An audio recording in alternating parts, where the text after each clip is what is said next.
Assalamualaikum warahmatullahi wabarakatuh. Perkenalkan, nama saya Fira Zabia dengan NIM 2023-08-1050. Di sini saya ingin mempresentasikan tabel normalisasi dan entity relationship diagram dari tampilan aplikasi profil mahasiswa di mata kuliah PIBS. Pertama-tama kita langsung masuk aja ke pembahasan mengenai tabel normalisasi. Sini saya mencantumkan login, tapi di sini itu tidak ada halaman login karena memang di mata kuliah PIBS itu tidak disuruh untuk menggunakan halaman login. Jadi kita ibaratkan aja kalau misalnya ada loginnya gitu ya. Nah, sini langsung masuk ke table login ya. Nah, di table login ini ada ID user, username, dan password.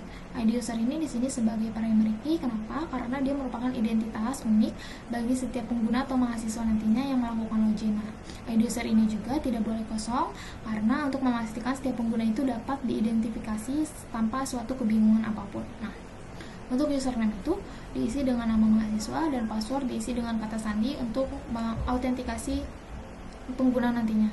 Kemudian kita langsung masuk aja ke header. Di sini ada profil mahasiswa dan foto atau profil kita sendiri ya, gambar. Kemudian di sini saya mencantumkan kode IMG, ID user, dan file IMG. Kenapa kita harus mencantumkan kode IMG? Di sini kode IMG itu kan sebagai primary key ya, agar nantinya setiap mahasiswa itu yang melakukan login itu tidak ada gambar atau foto-foto lain yang nantinya akan menjadi duplikasi gitu, akan ada duplikasi lain gitu. Kemudian juga ada ID user. ID user ini di sini sebagai origin key. Kenapa di sini sebagai origin key? Karena agar menghubungkan si table profile ini ke table login. Nah, jadi nantinya setiap profile itu akan berkaitan dengan satu pengguna saja. Kemudian ada file IMG. File IMG ini di sini JPG. Nah, selanjutnya kita masuk ke halaman biodata. Nah, di biodata ini saya mencantumkan NIM, nama, agama, tanggal lahir, tempat lahir, dan program studi. Untuk ID sini saya mencantumkan ID user. ID user itu sebagai origin key. Kenapa? Karena dia menghubungkan ke table login. Nah, jadi setiap biodata ini nantinya akan tertuju untuk satu pengguna saja gitu. Nah, di sini juga saya mencantumkan NIM. Di sini NIM itu sebagai primary key. Kenapa sebagai primary key? Ini untuk memastikan bahwa tidak ada dua mahasiswa yang memiliki NIM yang sama gitu. Nah, NIM di sini juga berfungsi sebagai identitas bagi setiap mahasiswa nantinya ya. Gitu. Di sini aja nama mahasiswa itu sesuai dengan ini, yaitu Fira Zahabia, dan agama Islam, tanggal lahirnya 22 Oktober 2005, tempat lahirnya di Jakarta. Kemudian program studinya sistem informasi. Kemudian kita beralih ke menu pendidikan.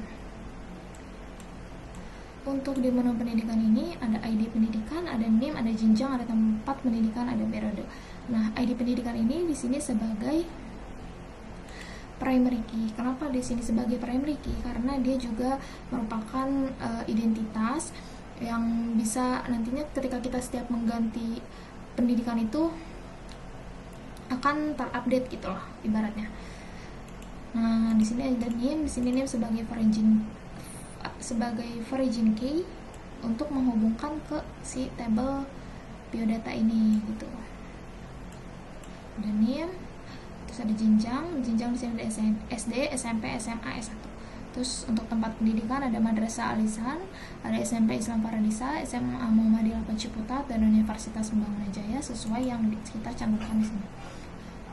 Untuk periodenya itu SD itu di 2012 sampai 2017, kemudian SMP ada 2017 sampai 2019, dan SMA itu ada 2019 sampai 2023, kemudian untuk jenjang yang satunya itu ada 2023 sampai 2027 sesuai dengan tampilan aplikasi yang sudah saya buat sebelumnya. Kemudian beralih ke pengalaman. Untuk pengalaman di sini ada ID pengalaman, ada nama pengalaman, ada divisi, ada periode, ada tanggung jawab, ada lokasi, dan ada jabatan, periode, serta NIM. Nah, ID pengalaman ini di sini sebagai primary key. Kenapa dia sebagai primary key? Dia sama dengan pendidikan yang tadi, karena dia untuk menjadi identitas. Ketika kita mengganti pengalaman, nantinya akan terupdate gitu ya. Jadi setiap pengalaman ini memiliki ID gitu loh ibaratnya. Kemudian juga sini ada name, di sini name sebagai origin key karena untuk menghubungkan ke table biodata ini gitu. Untuk isinya sudah sesuai sama yang di tampilan profil mahasiswa ini. Kemudian kita beralih ke keahlian. Nah, di sini keahlian itu sama halnya seperti tabel pendidikan dan pengalaman. Di sini ada primary key, ada ID keahlian sebagai primary key. Sama halnya seperti sebelumnya untuk setiap keahlian ini nantinya akan memiliki ID gitu. Kemudian ada name sebagai origin key untuk menghubungkan ke table biodata. Ada hard skill, ada soft skill, ada bahasa. Ini isinya sudah sesuai dengan tampilan di aplikasi tersebut. Kemudian juga ada, kita beralih ke publikasi.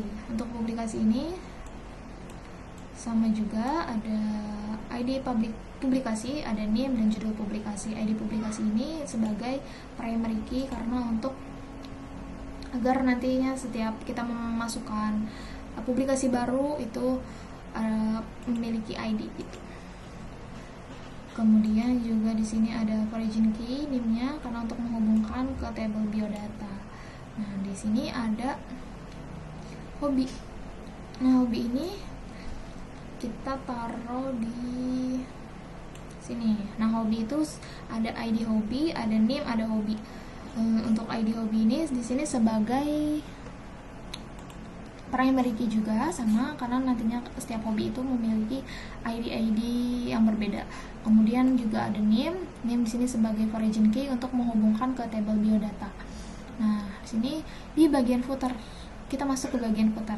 Nah, di bagian footer ini ada yang namanya medsos. Kita di sini namanya medsos ya. Nah, di sini ada ID medsos, ada name, ada keterangan medsos. Untuk ID medsos ini di sini sebagai primary key karena nantinya ketika kita menginput suatu medsos itu akan memiliki ID yang berbeda gitu, sama halnya seperti yang sebelumnya. Kemudian ada name di sini sebagai origin key karena untuk menghubungkan ke table biodata. Nah, untuk penjelasan tabel normalisasi segitu. Kemudian kita beralih ke entity relationship diagram. Sini. Nah, sini saya sudah membuat IRD. Pertama-tama ada login. Nah, di sini ada entitas itu login.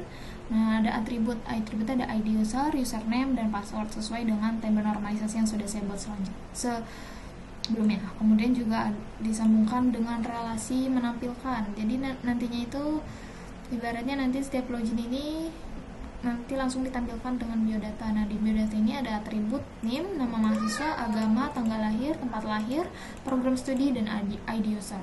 Nah, setiap entitas biodata ini memiliki relasi. Relasinya kemana aja sih? Nah, dia itu memiliki relasi ke profile yang pertama. Di profile itu tadi ada apa aja?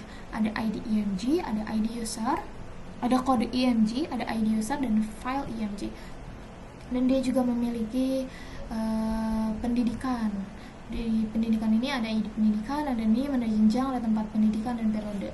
Dia juga memiliki relasi ke pengalaman. Di sini ada ID pengalaman, name, nama pengalaman, tanggung jawab, lokasi, jabatan, dan periode.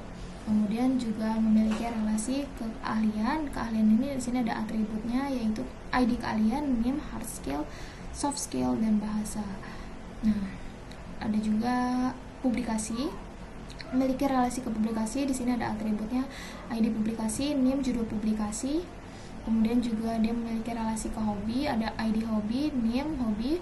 Kemudian juga dia memiliki relasi ke entitas media sosial. Di sini ada ID media sosial, ada keterangan media sosial, nama media sosial, dan name. Nah, jadi itu halaman awal yang muncul adalah Jadi halaman awal yang muncul adalah halaman login. Jadi setelah pengguna atau mahasiswa melakukan login, mereka langsung bisa melihat nih semua tampilan utamanya atau semua informasi pribadi mengenai mereka gitu. Jadi hanya dalam satu halaman saja. Jadi makanya saya membuat IRD ini hanya menggabungkan satu entitas login dan relasi ke biodata, dan biodata ini nantinya akan memiliki relasi ke 7 entitas gitu. Nah, nantinya itu rancangan ini itu dibuat agar lebih mudah diakses. Begitu login, nanti sistem mengambil semua data yang diperlukan dari beberapa tabel yang saling berhubungan. Nah, tabel login ini nantinya akan menjadi titik awal untuk mengetahui siapa saja sih pengguna yang sedang masuk dengan menggunakan ID user gitu.